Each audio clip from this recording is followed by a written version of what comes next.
ബേഥലഹേമിൽ നിന്ന് അവൻ അപ്പത്തിന്റെ ഭവനത്തെ ദൈവം അതിലെ അപ്പം എന്ന കോലൊടിച്ചു കളഞ്ഞു. അവൻ ആ ജീവനാന്തകാലത്ത് അപ്പം ഉണ്ടാകുകയെന്നല്ല, അവനെ അല്പം വ്യതിചലിച്ചു പോയപ്പോൾ ദൈവത്തെ സന്ദർശിക്കുന്നതാണ്.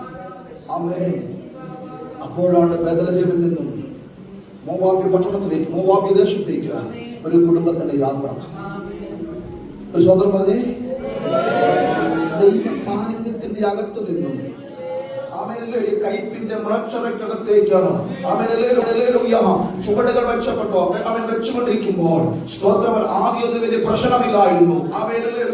തെക്കൻ കാറ്റ് മന്ദമായി അടിക്കൊണ്ട് ഞങ്ങളുടെ യാത്ര താല്പര്യത്തോടെ നടക്കുമെന്ന് അവൻ കപ്പലുടമസ്ഥനും മാലൂമി വിശ്വസിച്ചു. പ്രാർത്ഥിക്കുന്നവൻ പറഞ്ഞു, കപ്പലിന് മാത്രമല്ല നമ്മുടെ പ്രാണനും ഏറിയ കഷ്ടനഷ്ടങ്ങൾ വരുമെന്ന് ഞാൻ കാണുന്നു.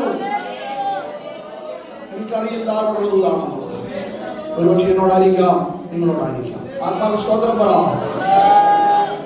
14 ദിവസം സൂര്യനെ കണ്ടില്ല, ചന്ദ്രനെ കണ്ടില്ല. അത്രിയ കടലിനകത്ത് അലയുമ്പോൾ അവനെ പ്രാർത്ഥിക്കുന്ന ഒരുവനോടുള്ള ബന്ധത്തിൽ അന്ന് രാത്രി ദൈവത്തിന്റെ ദൂതൻ ആ പടകിനകത്തേക്ക് ഇറങ്ങി വന്നു.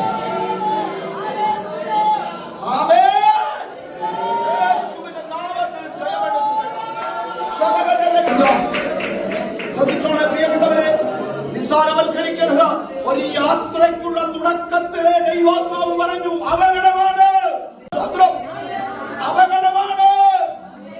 കപ്പലുടമസ്ഥന്റെ മാലുമിയുടെ അവരുടെ വാക്ക് ഈ അവന്റെ ശതാധിപൻ കേട്ടു. ആ പ്രാർത്ഥിക്കുന്നവന്റെ വാക്കുകളെക്കാൾ ഏറെ സാഹചര്യങ്ങൾ അനുകൂലമാണ്. അവനിലേക്ക് പടകിന് പോകാൻ പറ്റുന്ന ഒരു തരത്തിലാണ്.